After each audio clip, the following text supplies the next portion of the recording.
Hey guys, welcome back to today's video. Right now it's 10:37 a.m. Eastern time, so I apologize for this video getting out. Yesterday's came out really late at around 11. This one's coming out at like in the middle of the day, so I apologize for that. But yeah, so it's just poor planning, poor time scheduling. But today we have Emmanuel Macron, the current president of France, versus Marine Le Pen, obviously one of the prominent right figures who ran against him in the election. All polls showed in Macron's favor, and everyone denied them until the actual election, where Emmanuel Macron was elected with around 67% of the vote, or 66, doesn't really matter. But yeah, so we're going to see how they would fare on a presidential level. So I put Macron under the Democratic Party, but he was a centrist, so I'll still keep that in mind. And Marine Le Pen being I guess not extremist would be the right word, but she definitely wore the alt-right badge proudly. She's moderately like a Steve Bannon, but a female version. And a lot of campaign ads went against her for denying the existence of the Holocaust, just as her father did. Honestly, she was pretty much, they thought she was the rising star of the right movement in Europe, and it was immediately shut down. So we'll start off with safe states like we do normally. Emmanuel Macron would easily sweep almost every blue state from 2016, so I'm going to start filling those in now. Because of his centrism appeal, he can most definitely get a lot of Democrats compared to Marine Le Pen. I don't think a single Democrat would vote for Marine Le Pen, to be completely honest. Looking at her policy, it would be extremely hard for you to defend that point, considering that she agrees with nothing that the current Democratic Party agrees with. Well, little to nothing, but right now we have 197 electoral votes for Emmanuel Macron. Obviously, he would win this election. I mean, this man is a centrist. He would win over the libertarian vote, the Democratic vote, a number of conservatives who don't want to go with the alt-right, as the American news media would call it, obviously, because Marine Le Pen was characterized as alt-right. During the French election, imagine if she came over to the United States, it would just be a lot worse for her campaign. Up in Maine, pretty much all of Maine would go to Emmanuel Macron, New Hampshire included. Pretty much, again, like every single Hillary Clinton state from 2016 would go to Emmanuel Macron. He would definitely carry a number of these voters. He would pretty much sweep the Rust Belt. Marine Le Pen would have a very small voting base in the Republican Party, and it wouldn't be enough to overcome states like Wisconsin, Michigan, and Pennsylvania.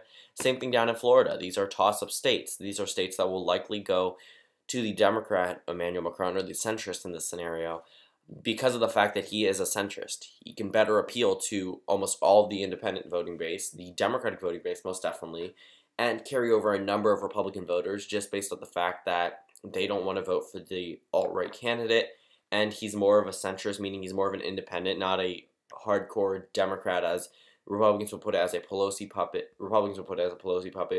He's none of that. I mean, he's an independent candidate. He's a strong candidate.